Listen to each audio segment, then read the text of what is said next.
नमस्कार प्यारे साथियों, आप सभी का स्वागत है हमारे प्यारे से चैनल एनसीईआरटी स्टडी के धमाके पर। आज हम नया टॉपिक स्टार्ट करने वाले हैं बायोलॉजी का जैव प्रक्रम। जैव प्रक्रम होता क्या है उसके बारे में हम पहले से ही थोड़ी सी क्रिया जो भी हम दिन भर में करते हैं, हमारे जीवित रहने के लिए जो भी हम क्रिया करेंगे, सजीव जो क्रिया करेंगे वही तो हमारी जैव प्रक्रम है। तो इसकी परिभाषा हो सकती है कि वे सभी प्रक्रम जो संयुक्त रूप से जीवों के अनुरक्षण का कार्य करते हो। संयुक्त रूप से क्या करेंगे? जीवों के अनुरक्षण का कार्य करते हैं, वे जैव प्रक्रम कहलाते हैं। जैसे पोषण है, वहन, श्वसन, उत्सर्जन इत्यादि, ये सभी क्रिया क्या कहलाएगी? जैव प्रक्रम कहलाएगी।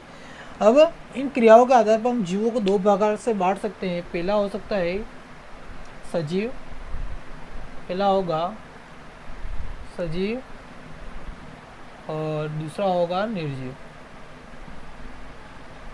दूसरा होगा निर्जीव। दो प्रकार से हमने बांटा है। सजीव होते क्या है?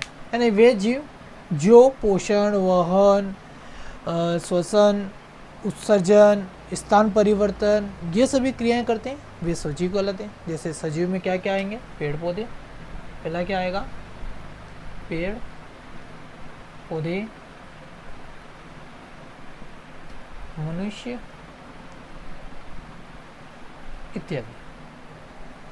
देखिए निर्जीव में यानी वे वस्तुएं या वे जीव जो पोषण, वहन, श्वसन, उत्सर्जन, स्थान परिवर्तन आदि क्रिया नहीं करते हैं, उन्हें हम क्या कहेंगे? निर्जीव। जैसे लकड़ी, पत्थर इत्यादि। ये दोनों या इस प्रकार की जितनी भी वस्तुएं होंगी वो वस्तुएं क्या होंगी? निर्जीव होगी। क्या होगी? निर्जीव होगी। अब हम देखते हैं कि विषाणु जो होता है, विषाणु किस कैटेगरी का होता है वो अपने को देखना है। विषाणु जो होता है सजीव तथा निर्जीव दोनों प्रकार का होता है। क्या होता है? दोनों प्रकार का होता है। जब यह जीवित कोशिका के अंदर प्रवेश करता है, क्या होता है कि जब यह जीवित कोशिका के अंदर प्रवेश करता है तो यह सजीवों के प्रकार क्या करता है? जनन की क्रिया दर्शाता है। क्या कराता है? जनन की क्रिया, यानी सक्रिय होता है, जिस कारण से ये जनन करके अनेक विषाणुओं का निर्माण कर देता है। और जब यह खुले वातावरण में होता है, किस में होता है? वातावरण के अंदर। किसमें होता है? वातावरण के अंदर होता है, तब यह निर्जीव अवस्था में होता है। कौन सी अवस्था में होता है? निर्जीव अवस्था में होता है, क्योंकि यह जनन की प्रक्रिया नहीं दर्शा सकता है और ये अपनी ये क्रिया वातावरण में नहीं दर्शा सकता, इसलिए हम इसको बोल सकते हैं निर्जीव। और सजीवों के शरीर के अंदर प्रवेश करने के पश्चात ये क्या करता है कि अपनी ग्रोथ और प्रोडक्शन को बढ़ा देता है, इसलिए हम इसको क्या बोल सकते हैं? सजीव। अब हम पढ़ने वाले हैं पोषण के बारे में, कि पोषण होता क्या है। तो अब हम देखने वाले हैं पोषण के बारे में, पोषण होता क्या है। तो पोषण, हम शरीर में भोजन ग्रहण करते हैं, भोजन ग्रहण करने के पश्चात उस भोजन को हमारी कोशिकाओं तक पहुंचाकर या उस भोजन से प्राप्त ऊर्जा को हमारी कोशिका तक पहुंचाना ही पोषण कहलाता है। इसकी डेफिनेशन आप इस प्रकार से लिख सकते हो: वह प्रक्रिया जिसके द्वारा प्राणी या जीव भोजन ग्रहण करता है और इस भोजन को शरीर की सभी कोशिकाओं तक पहुंचाकर ऊर्जा प्रदान करता है, यह प्रक्रिया पोषण कहलाती है। यह प्रक्रिया क्या कहलाती है? पोषण कहलाती है। जैसे कि हम जो भी ग्रहण करते हैं उस भोजन में कौन कौन से पोषक तत्व होते हैं? विटामिन होता है, कार्बोहाइड्रेट होता है, प्रोटीन, वसा, खनिज लवण तथा जल होता है। तो वसा से जो हमें जो ऊर्जा प्राप्त होती है वो लगभग अपने को प्राप्त होती है 80 से 90% जो अपने को ऊर्जा प्राप्त होगी वो इतनी प्राप्त होगी, जबकि इससे प्राप्त होने वाली जो ऊर्जा होती है लगभग 15% होती है। कितनी होती है? 15% होती है। हम बात करते हैं कि पोषण के आधार पर हम कितने भागों में बढ़ सकते हैं। पोषण को हम दो भागों से बढ़ सकते हैं, पहला स्वपोषी और दूसरा विषमपोषी। स्वपोषी उसे कहते हैं जो अपना भोजन स्वयं बनाते हैं, यानी किसी के ऊपर डिपेंड नहीं रहते हैं और अपना भोजन क्या कर लेते हैं? स्वयं बना लेते हैं, उसे हम कहेंगे स्वपोषी। और विषमपोषी यानी वे जीव या जंतु जो दूसरों के ऊपर आश्रित रहते हैं, भोजन के लिए क्या करते हैं? दूसरों के ऊपर आश्रित रहते हैं, उसे हम कहेंगे विषमपोषी। तो हम दो प्रकार से पढ़ने वाले हैं कि पहले तो हम पढ़ेंगे स्वपोषी के बारे में। स्वपोषी होता क्या है? स्वपोषी के बारे में अब देखते हैं कि स्वपोषी कहते किसे। यानी ऐसा पोषण जिसमें सजीव अपने आसपास के वातावरण में उपस्थित अजैव पदार्थ से अपना भोजन बनाते हैं, इस प्रक्रिया को स्वपोषी कहते हैं। इस प्रक्रिया को हम क्या कहते हैं? स्वपोषी कहते हैं। अजैव पदार्थ होते क्या है? या कार्बन डाइऑक्साइड हो गए, जल हो गया और सनलाइट होगी, यानी प्रकाश, सूर्य का प्रकाश, इससे हम क्या करते हैं कि कोई पौधा होता है, पौधे की पत्ती होती है, उस पर जैसे सनलाइट गिरेगी तो वो क्या करेंगे, अपने स्टोमेटा ओपन करते हैं और प्रकाश संश्लेषण प्रक्रिया द्वारा क्या करते हैं, कार्बन डाइऑक्साइड तथा ऊर्जा क्या करते हैं, प्राप्त करते हैं। तो स्वपोषित जीवन यानी स्वपोषित जीव कार्बन व ऊर्जा की आवश्यकता प्रकाश संश्लेषण की प्रक्रिया द्वारा प्राप्त करते हैं। कौन सी प्रक्रिया द्वारा प्राप्त करते हैं, प्रकाश संश्लेषण की प्रक्रिया द्वारा क्या करते हैं, कि प्राप्त करते हैं। तो ये तो होता है अपना स्वपोषित। अब हम पढ़ेंगे प्रकाश संश्लेषण होता क्या है। प्रकाश फोटोसिंथेसिस रिएक्शन होती क्या है, प्रकाश संश्लेषण होता क्या है। अब प्रकाश संश्लेषण पादप द्वारा होता है। पादपों की पत्तियों पर क्या होगी, सनलाइट गिरेगी। क्या करेगी, सनलाइट गिरेगी। सनलाइट गिरने के पश्चात क्या होगा कि पादप जो होंगे वायुमंडल में उपस्थित कार्बन डाइऑक्साइड और मृदा से प्राप्त खनिज लवण व जल दोनों से क्या करेंगे, सनलाइट की उपस्थिति में किसमें करना, कार्बोहाइड्रेट रूपी भोजन के रूप में उसको कन्वर्ट कर देंगे, रासायनिक ऊर्जा में उसको कन्वर्ट कर देते हैं। इसे ही हम क्या कहेंगे, फोटोसिंथेसिस रिएक्शन। क्या होती है हम देख लेते हैं। हरे पादपों द्वारा सूर्य के प्रकाश की उपस्थिति में वायुमंडल में प्राप्त कार्बन डाइऑक्साइड व मृदा द्वारा अवशोषित जल को कार्बोहाइड्रेट रूपी रासायनिक ऊर्जा में परिवर्तित करना प्रकाश संश्लेषण कहलाता है। कार्बन डाइऑक्साइड यानी इसकी रिएक्शन हम लिख सकते हैं कुछ इस प्रकार से।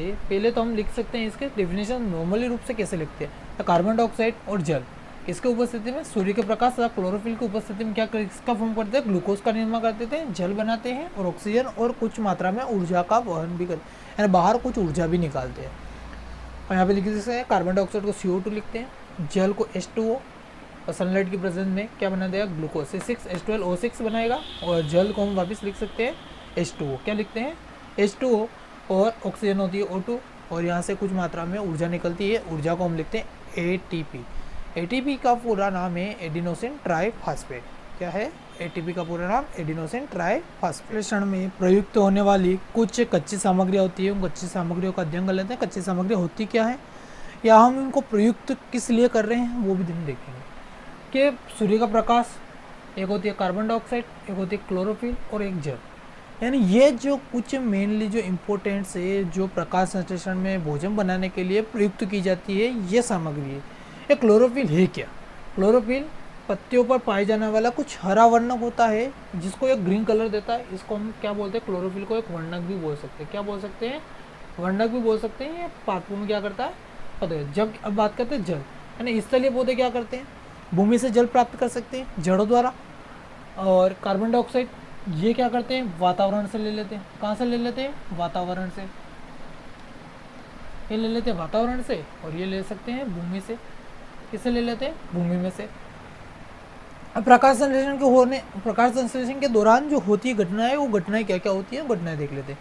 क्लोरोफिल द्वारा प्रकाश ऊर्जा को अवशोषित किया जाता है, यानी प्रकाश यानी सूर्य का प्रकाश जैसे ही गिरेगा उस प्रकाश ऊर्जा को क्या करेगा, अपने अंदर एब्जॉर्व कर लेता है। क्या कर लेता है, अपने अंदर अवशोषित कर लेता है। प्रकाश ऊर्जा को रासायनिक ऊर्जा में परिवर्तित करता है। फिर क्या करता है, प्रकाश ऊर्जा को रासायनिक ऊर्जा में परिवर्तित करता है। रासायनिक ऊर्जा में परिवर्तन होने के पश्चात क्या होता है, जल के अणु हाइड्रोजन तथा ऑक्सीजन में कन्वर्ट हो जाते हैं। किस में कन्वर्ट हो जाते हैं, हाइड्रोजन और ऑक्सीजन में कन्वर्ट हो जाते हैं। अब कार्बन डाइऑक्साइड जो होती है उसका क्या करते हैं कि उसका कार्बोहाइड्रेट के रूप में अपचयन होता है। किसके रूप में होता है, कार्बोहाइड्रेट। ग्लूकोज जो होता है उस ग्लूकोज में अपघटन होता है।